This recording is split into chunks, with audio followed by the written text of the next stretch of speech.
Number 9. Gracia Wilson. Starting in 2009, a Tampa woman named Gracia Wilson and several co-conspirators filed tens of thousands of fraudulent tax returns and collected at least $3.1 million in refunds over a period of 3 years. They filed the fake returns using other people's information without their knowledge or consent, cheating the victims out of any money that might have been owed to them. Wilson spent the ill-gotten funds in very noticeable ways. She bought a $90,000 Audi, spent around $30,000 on her child's first birthday party, and used the money to party and buy luxury items. The mother of 3 also bragged about the stolen money on social media by posting a photo of herself holding huge stacks of cash, along with a caption that read, "I'm Gracia, the queen of IRS tax fraud." She went on to say that it would be difficult for anyone who tries to indict her because she's now a millionaire. However, she overestimated her ability to openly taunt the federal government over the stolen money without suffering consequences for it. Naturally, the case fell under investigation, and in 2012, Wilson and her boyfriend, Morris Larry, were arrested for their crimes. They both took plea deals resulting in a 14.5-year sentence for Larry and a 21-year sentence for Wilson. Gracia won a resentencing hearing and walked away with the same punishment she received the first time. At the moment, she's scheduled to be released in 2031. While addressing the court, she acknowledged that she made a mistake, but said that she thinks she deserves a second chance. Wilson further stated in a Tampa Bay Times interview that she grew up in abject poverty and was just a regular person trying to survive. She has some supporters who believe that a 21-year sentence is too harsh. But for the most part, the general public has been less than forgiving toward Gracia, especially since her crimes weren't victimless and involved stealing people's identities. Number 8. Brianna Brochu. In 2017, a student that attended the University of Hartford in Connecticut tortured her roommate until she moved out of the dorm they shared together.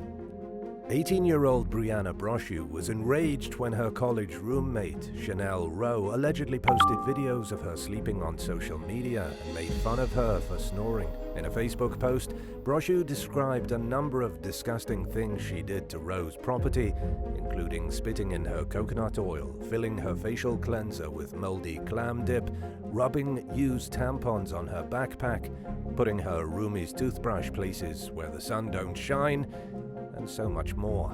Brochu claimed that she did these things for a month and a half until Rowe finally moved out of the dorm. She wrote in the post that she was celebrating the Jamaican Barbie's departure from their shared space, raising concerns that Brochu's harassment was at least partially motivated by racism. After finding out about the post, Rowe mentioned in a Facebook Live video that she was suffering from a sore throat caused by a bacterial infection. It left her wondering if Brochu's tampering had something to do with her being sick. During police questioning, Brochu admitted to licking Rowe's dining ware and doing some other things, but claimed that not everything she wrote in a Facebook post was true. The University of Hartford expelled her, and she was charged with breach of peace and criminal mischief. In what many saw as a slap on the wrist, the judge approved Brochu for 2 years of accelerated probation, which would see the charges dropped completely as long as she complied with certain rules set forth by the court. She was ordered to perform 200 hours of community service, to stay out of legal trouble for 2 years, and to have zero contact with Rowe. Number 7. Rasvinda Agalyu. A former officer of the law from London had her life flipped upside down in 2020 when her husband was accused of several illegal activities. 47-year-old Rasvinda Agalyu was a veteran of the London Metropolitan Police Department who seemed to have her life together in ways that were both admirable and enviable. In addition to being a cop, she boasted on social media that she was a fitness instructor and a model who had competed in beauty pageants. From the outside looking in, she seemed to be a successful, law-abiding person who just so happened to be beautiful. Agalyu was also happily married and lived in a luxury home in an exclusive North London neighborhood. However, things aren't always as they seem. In 2020, international law enforcement cracked a major encrypted messaging network that was popular among drug traffickers, and members of organized crime. As detectives began monitoring the platform, they discovered evidence of Rasvinda's husband, Shaylin Agalyu, possibly being involved in criminal activity. He allegedly sent his associates message about his wife being a cop, and in at least one instance, someone asked him to try getting inside information from her. During a raid of the couple's home, Shaylin denied using the encrypted platform. Investigators found a large amount of cocaine in brick form, tens of thousands of dollars of cash, drug paraphernalia, a large number of cannabis plants, and what appeared to be documented records of drug deals. Shaylin Agalyu was charged with 2 counts of conspiracy to distribute drugs, possession with the intent to supply, and possession of criminal property. He continues to maintain his innocence to this day, and the case is ongoing. Authorities declined to charge Rasvinda in connection to the crimes, but she lost her job as a police officer shortly after the raid, and her life seems a lot less desirable now. Number 6. Premeditated murder. On New Year's Eve in 2019, 18-year-old Shaylin Moran met her online boyfriend, Jack Doherty, face-to-face for the first time. He traveled from New York to see her in Rhode Island and proposed to her that night at a party. The next day, Doherty went to a house in Pawtucket and shot 54-year-old Cheryl Smith 4 times when she answered the door. She later died from her injuries.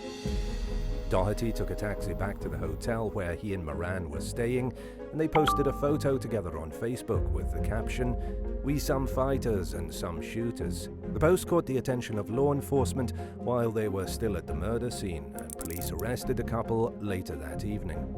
During their investigation of the case, they discovered through phone records and other evidence that Moran and Doherty had planned the murder out ahead of time. Their goal was to get revenge against Moran's ex-boyfriend, Leonard Truefield III, and the plan was for Doherty to shoot whoever answered the door at the man's home.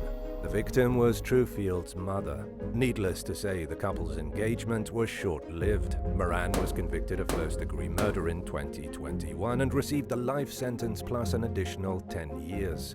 A jury found Doherty guilty in late 2022, rejecting his argument that he should be found not guilty by reason of insanity. He has yet to be sentenced, but it's likely that he won't see freedom ever again. Number 5. Home intruders. When a dog breeder from Port St. Lucie, Florida, bragged on social media about how much money he made from his business, he didn't expect to be kidnapped by home intruders. But that's what happened in June of 2022 when 3 men came to his house posing as customers who were interested in buying puppies. The suspects robbed the terrified victim and forced him to drive them to various places for nearly 2 days. While chauffeuring his captors around, the abducted breeder spotted a Marion County Sheriff's vehicle driving nearby. In hopes of getting the deputy's attention, he drove erratically in order to get pulled over.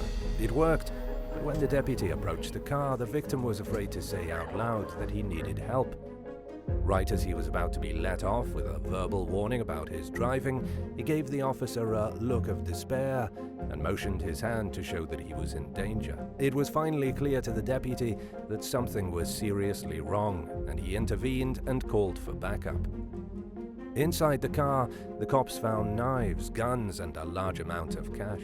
Tasdekiel Sellers, Ben Yavin Radcliffe, and Kasha Via Bragdon were charged with unlicensed carry of a firearm, possession of a controlled substance, providing a false name, kidnapping, assault, home invasion, false imprisonment, and witness tampering. All 3 suspects appeared to be from out of town. They claimed that they were only in Port St. Lucie to hang out with girls, but they got taken to jail instead. Number 4. Fontrell Baines. Better known to his fans as Nuke Bizzle, 31-year-old Memphis rapper Fontrell Antonio Baines caught the attention of federal authorities when he bragged in a music video about getting rich off ill-gotten COVID relief assistance. The song was called EDD, which is a commonly used abbreviation for California's Employment Development Department. During the video, Baines and other rappers held up large amounts of envelopes from the agency and boasted about how they just file a claim while other criminals sell drugs. An investigation found evidence that Baines had fraudulently obtained as much as $1.2 million in unemployment benefits in California, where he was living at the time he allegedly carried out the scam. Baines was accused of applying for unemployment using various identities and addresses that he was connected to, and obtaining nearly 100 pre-loaded debit cards containing funds that were meant for people who were struggling during the pandemic. Investigators claimed that he and several co-conspirators used the cards to withdraw $704,000 in cash from ATMs and treated themselves to lavish purchases.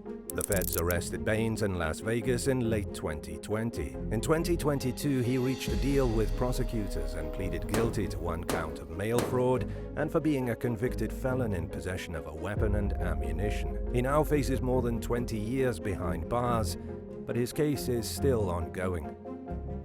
Number 3. Amber Rose Barnes. In 2022, Amber Rose Barnes, a social media user from Montana, posted a photo of herself posing with a dead animal, along with a caption about how she smoked a wolf pup during a solo predator hunt. People immediately noticed that the creature was actually a domestic husky dog and were quick to blast her in the comments. Authorities soon confirmed that the animal was in fact a dog and not a wolf. It's not unheard of, but it's exceedingly rare for a wolf hunter to mistakenly shoot a dog in Montana, according to Greg Lemon, who works for the state's Fish, Wildlife and Parks Agency. He explained in a national public radio interview that most hunters realize they're tracking the wrong animal before they would have pulled the trigger. The dog Barnes shot was one of at least a dozen domestic canines who were abandoned in the Flathead National Forest shortly before the incident. The most recent update explained law enforcement was still investigating to find out who deserted the dogs. Barnes was charged with misdemeanor animal cruelty and was ordered to appear in court at a later date. She admitted to mistaking the pup as a wolf, but spoke out against the widespread outrage resulting from the mix-up, claiming that she shot the animal in self-defense. In a social media post, she wrote that the dog was growling, howling, and coming at her like it wanted to take a bite out of her, and said that she would have shot it even if she'd known it was a husky, due to its aggressive behavior. It's safe to assume that she'll pay a bigger price in the form of online ridicule than any punishment she received from the court. Number 2. Aubrey Cartel. A Canadian man named Aubrey Cartel gained a TikTok following of over 40,000 fans in 2021, with his videos promoting and discussing the hacktivist collective Anonymous that were openly against the war in Ukraine. However, this wasn't the first time he gained online attention. More than a decade before he appeared on TikTok, Cartel helped draw widespread attention to Anonymous, which is receiving renewed interest amid the ongoing war. In his videos under the username @Curtainer, Cartel bragged about his own hacking activities. The self-described famous cyber terrorist took credit for several major breaches and information leaks, including the hacking of the Christian crowdfunding site Give, Send, Go. And while some doubt Cartel's claims of being a high-level hacker, it was likely no surprise to his followers when he posted a video in 2022 saying that Canadian authorities had raided his Toronto apartment. He told his fans that the Ontario police informed him the FBI was involved. Cyberscoop reached out to American and Canadian law enforcement, but neither would comment or confirm whether there was an ongoing investigation into Cartel. A few days after the raid, he was evicted from his apartment for unrelated reasons. This left him broke, homeless, and without his computer equipment, which had been seized. Cartel told his followers that he was living out of his car. He hasn't posted any new TikTok videos in several months, leaving his current legal and living situations a mystery. Number 1. Kayla Irizory. 19-year-old Kayla Irizory was riding as a passenger in her friend's car when police pulled the vehicle over in Moses Lake, Washington in 2018. Officers had no reason to detain her, so they allowed her to leave the scene. During a subsequent search of the car, they found the young woman's purse with heroin, a handgun, and paperwork from her most recent release from jail. As a convicted felon, Irizory wasn't allowed to have a firearm. The police department asked for the public's help locating her so they could take her into custody on drug and gun-related charges. In a snarky comment on the post, Irizory wrote, "Here's a hint of where I'm at, not in jail." Law enforcement got the last laugh when they used covert investigative techniques to lure the suspect into a face-to-face meeting. She wasn't expecting to encounter the cops, and when she realized she'd been fooled, she tried to run. According to an update the department posted on Facebook, Irizory only made it about 4 steps before officers took her into custody. At the moment, the outcome of the case is unclear. Would you rather stay friends with someone who really only cares about their looks, or with someone obsessed with helping the less fortunate in order to receive clout online? Let us know your thoughts in the comments below, and don't forget to subscribe to the channel. Thanks for watching, and we'll see you next time. Bye.